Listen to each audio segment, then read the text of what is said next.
got your legal questions handy? You don't have to use your real name. This is Law 2020. That's right, Law 2020, brought to you by your friends and the offices of the BCN law firm, Boyette, Cummins, and Nalos, BCN. If you've got a question for our attorney of record today, Brian Monk, give us a call, 855-297-9696, 855-297-9696. You don't have to use your real name, and you can text us at 21232. If you're unfamiliar with how to do that, just get out your smartphone, go to the messaging app, and right there where it says contact or recipient or address, just put in 21232. That's 21232, and you can ask any legal questions you've got. Today, Brian Monk is here. And Brian, what do you specialize in again? Thanks for asking, Rob. Thanks for having me. I practice mostly family law and criminal defense. That's what I do at BCN. Former prosecutor, handled about 50 jury trials in my time when I was a state attorney's office prosecutor there. And for the majority of the last 10 years, I've been handling mostly family law. All right, very good. So family law and, of course, criminal law. Do you meet many attorneys that do both of those? They seem kind of opposite ends of the scale, except if it's an interfamily dispute, I would think. There are some, and the reason there are some is because coming out of law school, many attorneys know that if they want to litigate or do some trial work, either the state attorney's office or the public defender's office is a great place to start. So yeah, there's definitely a number of attorneys out there who have either a background from the from the state attorney's office or from the public defender's office. But a lot of them don't stay there or get the kind of experience I was able or fortunate enough to get. So a lot of them, when they leave, they don't continue to practice criminal law. So I would think that somebody getting out of law school and going through the process where they're a public defender, I would say what a great education that would be to continue, because you're seeing every kind of case there is as a public defender. Yeah, or prosecutor. On the prosecution side, you have to actually bring the case. Public defender side, certainly deal with the full spectrum. On the public defender side, you're dealing with the people that are indigent and can't afford private counsel. Yeah. On the state attorney side, you're prosecuting all of them. Yeah, on the big time.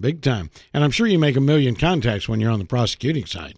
That's great. It's a very good experience. I think conventional wisdom is that's some of the best experience you can get right out of law school. I know some people who have family members who own firms still choose to start at the state attorney's office or the public defender's office right out of law school simply to get the experience. I have a question that somebody asked me the other day after you were on with me, and they said, ask Brian next time he's on, since he's in criminal law, are there any of the shows on TV that are halfway accurate? If you're going to watch a show and it has to do with legal, is there one that just stands out to you? I don't watch a lot these days, but it seems like more and more a lot of the shows like The Good Wife or something like that, law is just sort of the backdrop of the drama. I watch the Law and Order shows, and I think a lot of the Law and Order shows, especially the ones surrounding the courtroom, I think they do a pretty good job of being true to life in a lot of the legal side of things. And they're based on real trials, right? A lot of times they are. Yeah, very cool. The producers do a good job. All right, let's go to Vicki. She's on line one. Vicki, we thank you for powering the show. And again, I'll remind you, folks, because law is so sensitive, you don't have to use your real name if you don't want to. So, Vicki, what's up? Well, I had a bankruptcy back in 2008, and my house was included in it. I've remained in the house, did not reaffirm it. And I want to know, I've rebuilt my credit. I've remained in the house but paid the mortgage as well. I've rebuilt my credit, and I want to know, because they stopped reporting as far as payments back in 2013. I don't know why it took them from 2008 to 2013 to stop reporting. But they no longer report payments on my credit report. So I'm wondering, I'm at a point where I've met somebody, I may move out of state, I may leave the house.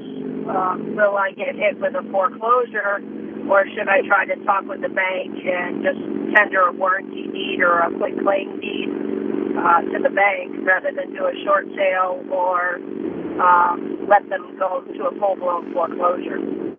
Well, thank you, Vicky, for your call. Your call demonstrates that there's lots of issues and lots of options when you're in this situation. Certainly, when you're in this situation, the attorneys at our firm are going to counsel you to try to take a path that's going to either preserve your credit or the path that will allow you to rehabilitate your credit as quickly as possible in the future. We have a number of attorneys at our office that handle bankruptcies, short sales, as well as debt defense. I personally handle debt defense side of it, but we have other attorneys. We have a team at our office that can help you with the bankruptcies, the short sales, the foreclosures, and things like that. So what I would recommend you do, just in the time we have on a radio show, would be for you to come in. The great thing about our firm is that not only do we have a full team that handles all aspects of many cases, we can provide a free consultation. So I think that would be a good example. Just because you've laid out so many different options, your call demonstrates there are so many options to go with. I suggest coming in, making that free consultation, coming in and talking to us about your options. That would be my approach, would be to try to preserve your credit. That would be the approach I would take. The great thing about coming into our firm, when you have a case like that, and we see them with family law cases as well, is a lot of problems require or touch upon different areas of the law. It's not uncommon for me to go grab one or two of the other attorneys when I'm meeting with someone. Did it just last week. We had a serious criminal defense case involving injuries that our client allegedly committed. Mm-hmm. And I grabbed one of the partners, Heath Nalos. He came into the room and he said, "Yep, I see these injuries here, and I've got a great couple of doctors I can recommend that can help us defend this case." So that's one of the things I enjoy the most about working with this firm is there's so many people, so many resources and legal talent to rely upon. So Vicky, I would suggest you call and make a consultation. We'd be happy to put as many legal minds to work as we need to get you the best possible solution. Sorry. Okay, and Vicky and anybody else out there, if you want to contact the office, it's 855, there you go, Law 2020, 855-529-2020. That's 855 Law 2020. Know your attorneys, and as Brian just said, know your options. That's right. The BCN law firm. Eddie, how can we help you, sir? Yes, I wanted to ask him, is the landlord or the owner of the home responsible for the actions of his tenants? I mean, as far as noisy barking dogs. Well, that's a good question. That's a common question. Generally speaking, when I saw the question come through on the prompter, is the landlord responsible for tenants' actions? When it comes down to things going on inside the walls of the house and keeping the house in shape, what you want to first do is look to the contract. Does the contract govern whatever the issue is? Usually there's some kind of written agreement in place when there's a landlord-tenant situation. And the situation you're describing, I guess it would be rare for a contract to govern things like, is your dog too noisy? But if it does, then certainly, they're going to be responsible for the noise their dog is causing. And that may well give you some remedies as far as trying to have them either fix the situation, repair the situation, whether it's something physical with the house or as you're describing a behavior. And then it might be able to allow you to set up warning them to fix the situation. And if they themselves don't remedy it, it may provide a basis for you to take further action. But a lot of that's going to be governed by whatever is in your written agreement. Well, it's just my neighbor's dog that's barking at 2 or 3 o'clock in the morning, every morning. I never hear it during the day. And I just wonder if the landlord is responsible for what they're doing. And you're saying landlord because it's not the owner and it's tenants. It's the tenant, yes. Yeah. It's a renter. Did you try calling law enforcement for a noise complaint? Oh, God. Are you there, Eddie? I'm here. Okay, what Brian had asked you, did you think about calling law enforcement? I don't know, because I know if I do something, there might be trouble. And I don't want that. All I want to do is that dogs bark during the day. I don't care. Don't bark at 2 and 3, 4 o'clock in the morning. Understood. Yeah, Eddie, that's all I know to do is direct you to either ordinance enforcement or law enforcement on that. If of course, if you don't want to try to deal with them directly, that's more of a probably, frankly, more of an interpersonal issue and dealing with a difficult neighbor than a legal issue. Other than that, but I sympathize with you. I've got plenty of stories, personal and from the work I do, that align with yours, and I hope you find a solution. All right, thank you so much, Eddie. If anybody out there, if that rings a bell and you need legal assistance, just go ahead and pick up the phone, 855-LAW-2020, 855-529-2020. Let's see, that's 855-529-2020. We're lining up some more calls right now. You could also text us, and Chris will read those texts on the air to Brian. Brian Monk is with us today from the BCN law firm. That's Boyette, Cummins, and Nalos, Law 2020. They do have offices around Florida, Winter Park, Claremont, Lakeland, and a new office in the Villages on Highway 466. It is not behind a gate. Very important that you know that. All right, we're going to take a break right now for the 3 big things you need to know.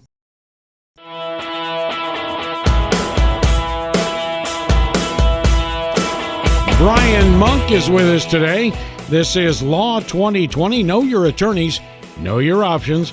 Law 2020 brought your way from the BCN law firm, Boyette, Cummins, and Nalos, bcnlawfirm.com. Or you can watch videos that are of this very show. You can watch them on YouTube at the BCN Law channel. And, of course, you can always go and call the office, even today, at 855-529-2020, 855-529, which would be Law 2020. All right, Brian Monk is with us, and we have a text before we get to our call with Anna, and the text is pretty much on spot for an attorney that does family law and criminal law. Yeah, this one is right up your alley, Brian. We have someone texting in saying they were assaulted by their ex-boyfriend.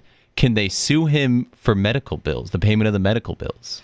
The answer to that, in short, is yes. A lot of times we have questions about people wanting to sue others, and the general thing most attorneys are going to go through when someone asks them if they can sue someone is, what are your damages? And so damages can consist in things like medical bills, and damages can also consist in things like pain and suffering that may not be able to be quantified down to the penny like a medical bill. So the short answer is yes. I've handled cases like that before, and she's welcome to call the office and set up a time to talk more about it.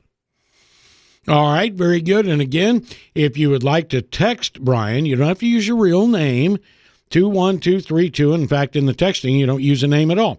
21232. We will not divulge your telephone number, all right? 21232, or call us online, and you don't have to use your real name on the air, 855-297-9696. And Anna, we can take your call, I guess, and we may have to refer you to another attorney, but general law we can talk about. So what is your question? All right, well, just to see if you have a feel for this. My next-door neighbor, he and his elderly wife, were trying to go in to enter one of the local big box stores, okay? And so from the macadam of the parking lot to the sidewalk, cement of their actual entrance of the store, the older gentleman was pushing her in a walker that had the little seat, and she was sitting, and he was pushing her anyway. They hit a lip. There was like a gap between the macadam and the sidewalk, and they both fell. They both had to go for x-rays, both of them were carted away in ambulances. So the question comes down to this big box store says that they're not going to help with any of the medical bills at all. And I just was wondering if you guys thought that there's any hope, that we should try, because they're on such a limited income, and a $600 ambulance bill, let alone hospital bills, it's just going to kill them. And they're not asking us to or do anything else. They're just like, please, can you help us? Anna, thanks for your call. Anytime you have a situation like that, that looks like a lawsuit, it smells like a lawsuit, you've got an injury, certainly a lawsuit could be filed. And nobody on this side of the verdict could say exactly how that would turn out.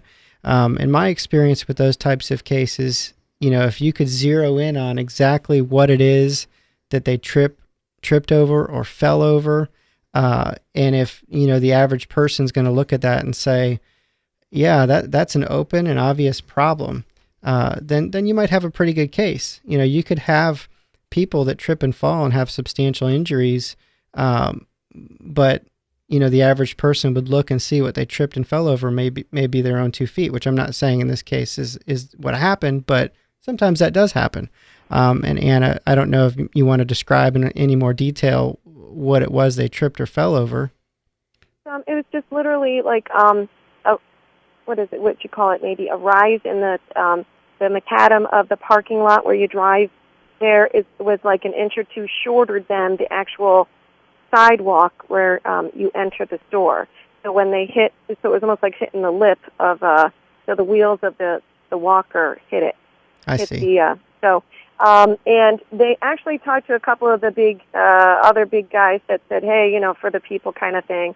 And they say that they're not going to talk to them because there's no permanent injury. Right. And this elderly couple's like, okay, no permanent injury, but this is killing us bills-wise. Somebody needs to help us if they can.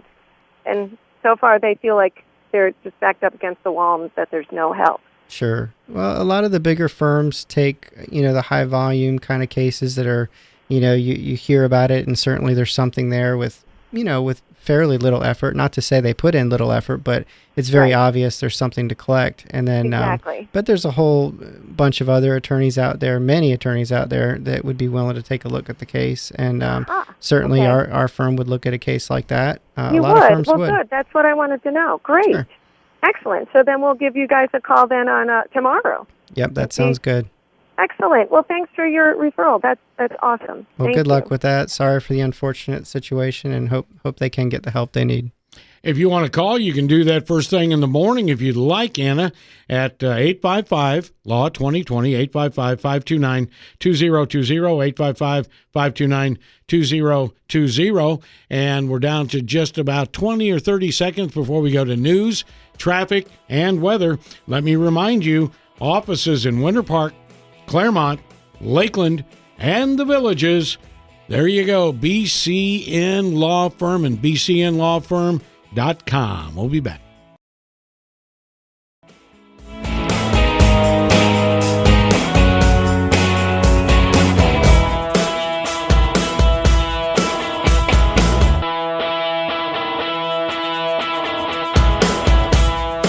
All right, if you're just tuning in, the show is called Law 2020, putting the law into focus. There you go.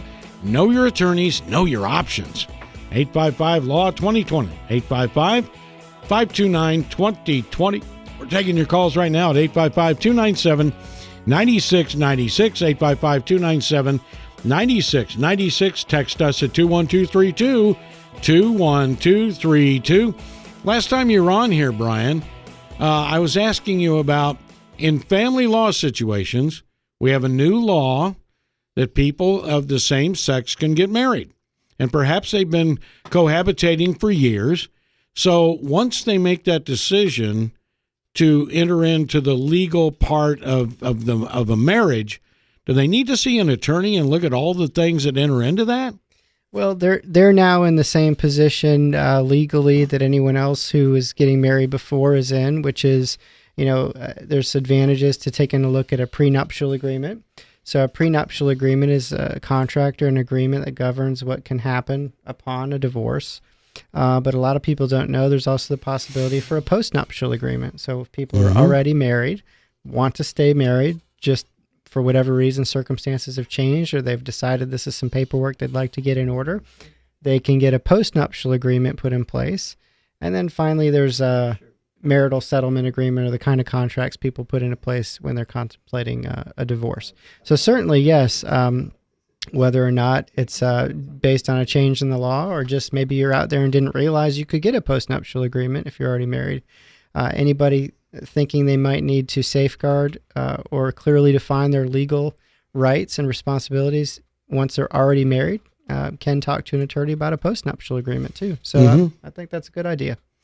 Well, one of the things I was wondering about was if you've been living together, but you're living in a home that is only owned by one of the parties. Right. So all of a sudden, now that your marriage would be legal, you would probably want to know from an attorney such as yourself, what are my rights now that I'm living in so-and-so's house? Do I have a life estate? Am I under homestead? What are my rights, obligations, and what are my what am I trying to say? What would be my obligations? Well, just in that question, you bring up a couple good points. That person's rights, if they stay married and there's a death, would basically be governed by estate planning, estate law here in Florida. But their rights might be different if they're ending up in a divorce situation. Mm-hmm. So yes, all good points, all things to think about and to know about before there's a problem. Okay, and when you're looking at the tote board on calls that are coming in, take a look and see what interests you there.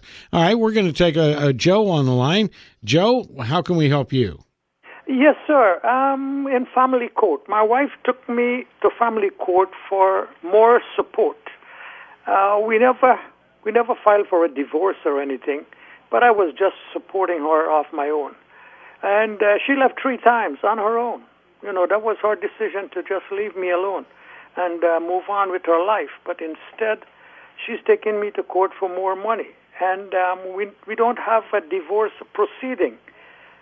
Should I have to continue paying her, or I can only pay her when we have a divorce proceeding? Well, Joe, so you're saying she took you to court and a judge ordered you to pay her support? No order, no nothing. We're planning to go to court now. I see. Because the money I'm giving her, she's not satisfied with it. I see. Well, what you raise is an issue a lot of people don't know is out there, and it is possible to sue someone for what's called support or maintenance unconnected with divorce.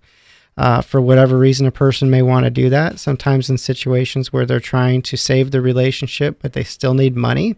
If the other side isn't giving them money or isn't giving them enough money, they can ask the judge to award basically support or alimony or even child support if there's kids involved, unconnected with the divorce. People who are all 65, 70 right. years old.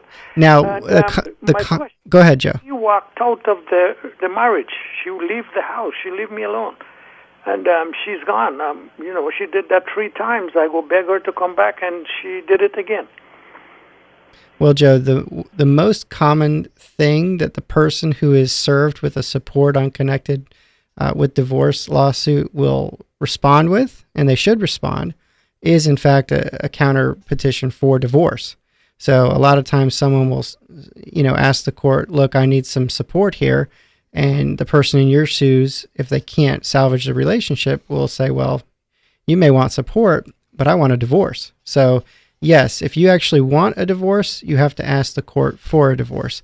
The issue of alimony or support is going to be based, generally speaking, on her financial needs, your financial ability to pay, and the court, of course, can consider other equitable or fairness factors, things like you're raising, like, who left whom, when did they leave, who's been paying what, who's been maintaining the house that was left behind, and things like that.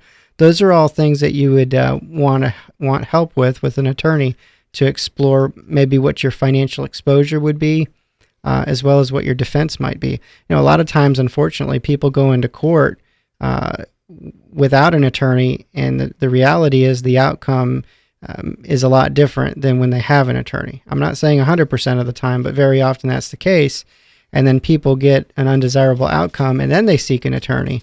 And it's generally speaking a little more difficult to get a decision overturned than it is to get it done right the first time. What time is good to call you tomorrow in your office? Joe, you can call anytime 8:30 or after the attorneys are present, or if you call now, between now and then, there'll be someone there to take your information. Okay, thank you. Good luck, sir. Thank you. And Brian, with that in mind, is there a more direct line that comes directly to you, or would you rather have them call right through the firm? Oh, the office is good. Everyone at the office has my direct line if there's ever an emergency, and so everyone knows how to reach me. Okay, so for criminal matters, if somebody goes out there and they have a few too many libations at night, and here comes the blue lights, they can just simply call the office and they'll contact you? They certainly can. And the sad reality with criminal law in that situation is if a person gets booked in and booked out quickly, then they're fortunate. it can take many hours from the time you're arrested to the time you get released. And so usually in that time frame, there's someone on the outside who's contacting attorneys or doing what they need to do to get lawyers involved. There's usually sufficient time to make that happen. Mm-hmm. And as you and I've discussed on the air before, you're kind of like the air conditioner guy.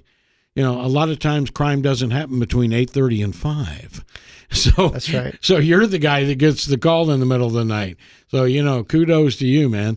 All right, we're taking your calls right now. By the way, if you want to call the law firm, it's 855-LAW-2020. That's 855-529-2020, 855-529-2020. Know your attorneys, know your options, 855-LAW-2020. And you can also always go online at bcnlawfirm.com, bcnlawfirm.com. Without names, what are some of the big cases you're working on right now? Well, I was mentioning that one a little bit earlier in the show. Fairly big criminal matter with some significant injuries. It's a situation where, there's several defendants involved, and there was a bad injury to the victim, but we don't really know, at least on paper, exactly who caused the injury. So the prosecutor's response is, we're going to go ahead and just treat all of them the same. And so I'm having to unravel that and show that my client was not the one that caused the most damaging injury. Certainly plenty of family law cases. More and more, we're getting family law cases that involve other jurisdictions. Someone moves down from Georgia or some other state. They don't seek permission from the Georgia court to relocate to Florida or whatever state it happens to be. And now we're deciding, are we going to litigate in Georgia? Are we going to litigate in Florida? That's something you want to counsel with your client about their options and what's best for them.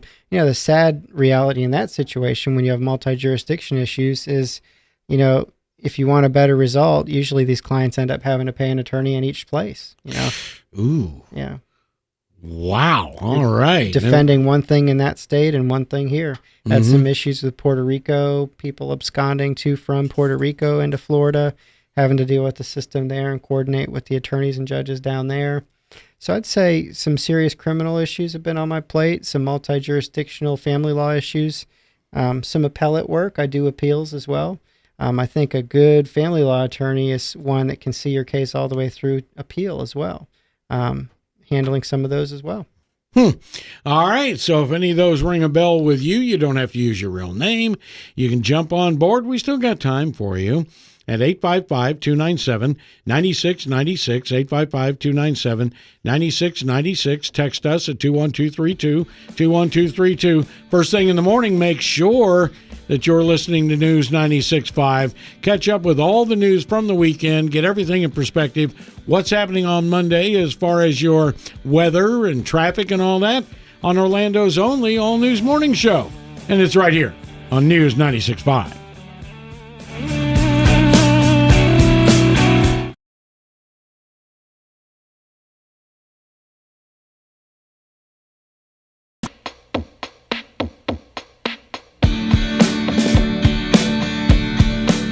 All right, we are back. We've got 6 minutes to go before news, traffic, and weather. Let's use it wisely. And this is the BCN Law Firm Show, Law 2020. I'm going to give you their number right now so you'll have it. 855-529-2020. 855-529-2020. Jackie on line 1. Go ahead with your call. Let's make it quick. Yes, well, I am seeking to adopt my 10-year-old niece who lives in a different state. It's my brother who has custody of her now, but in a nutshell, pretty bad alcoholic. We believe there's some drug use and stuff. What do we need to do? My mother is seeking an attorney in the state that she lives in to find out what advice she can give us as far as what we can do to get her. I'm assuming I have to prove he's an unfit father somehow. Yeah. The child's in the other state, Jackie? Correct. I think the other state is a good place to start. If you're the person that's going to be adopting, they're going to do what's called a home study to make sure everything is safe and good for a child there where you're living, which I'm sure won't be a problem. As I said in the last section, anytime you're dealing with multiple state situations, sometimes multiple professionals have to be involved. It's likely that in this situation, one attorney in that state could handle it. And as long as you complied with what they were looking for, you could get the home study done on your place here in Florida, probably without getting an attorney involved. But sometimes things get unexpectedly complicated. And if that's the sort of situation you're in and you think you need an attorney, I'd be happy to help you out with that. But I think exploring from their perspective, from the state where the child is probably the most cost-efficient way to do it at the outset. Right. Okay. Now, regarding the home study, is that something I can do right now or have it ready and done? You could. I would do that at their direction, though, because in some places that kind of information becomes stale and untimely. So I think they are rather costly, not cheap. So I would probably wait to do that at their direction. I'm just sort of giving you a heads up of something to expect. Well, I appreciate it, and if we need anybody on this end, I'll be sure to call you guys. Well, thank you. Thank you so much. Good luck with that. Would that also be something, Brian, that you would suggest that a guardian ad litem get involved in on behalf of the child? Possibly. It depends on the situation, in where the child is currently placed. Yes. And how would you go about proving that the father is a degenerate, so to speak? Well, a lot of times the most simple and straightforward way is what's called abandonment. They just haven't been around. Oh, wow. I think if the person is making signs and motions like they want to be in the child's life, at least here in Florida, I don't know what state she's referring to, but in Florida, the system really is set up to keep kids with their biological parents unless it's going to be a harm.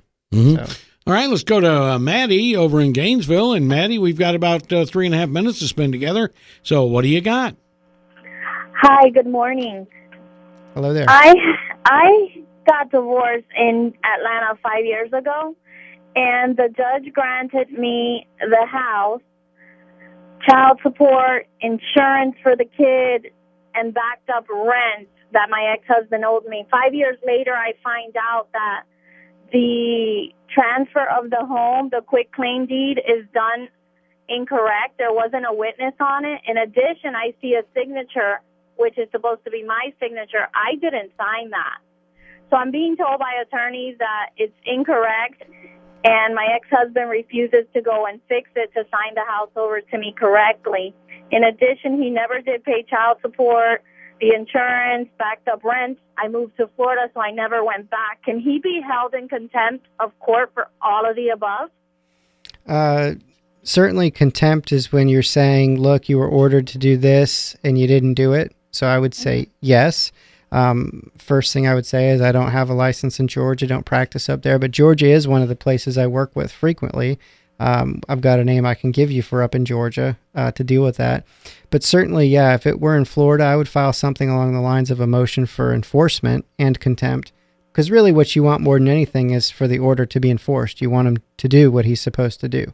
And the court can make him do what he's supposed to do or suffer consequences, like paying your fees, things like that. So yes, you can and should enforce all of those things. And I won't do it on the air, but I have a referral for you up in Georgia because we actually work with attorneys in Georgia all the time on these kind of issues. Okay, awesome. Maddie, a good idea would be for us to put you on hold and let producer Chris then pick up a private line off the air and get your number so Brian can call you. Would that be all right? That would be fine. Then he can pass along the name of the Georgia attorney, and that would be done privately, of course. All right? Perfect. Thank you. Very cool. Very cool. And we're down to, what is it, Chris? 1 minute, 2 minutes. Can you read that text maybe? I can read the text. It comes in here. They are looking to, they're wondering if they have to refinance their home in Florida in order to get their ex-wife's name off the mortgage and the property, or is there another way to get the ex-wife's name removed without the refinancing? Yeah, that's a common thing that arises in cases, and in the ways that I know of and my experience to get someone off the home, as the text asked, are refinance, certainly the most common way to do it. People have credit issues, so sometimes that's not possible. The other way is what's called an assumption. Sometimes the lender will allow you to fill out paperwork that they call an assumption of the liability. basically they're going from having two people on the hook down to just one. So they don't generally like to do that, but sometimes you can get lucky and they'll do it. The final way is to go ahead and sell the house. A lot of times people don't want to do that, but those are the common ways to reduce the liability on the house down to one person's name or no one's name. Brian, thank you so much. What a great hour. Very fast-moving hour with attorney Brian Monk of the BCN law firm. That's Boyette, Cummins, and Nalos. BCN, 855-529-2020, BCN.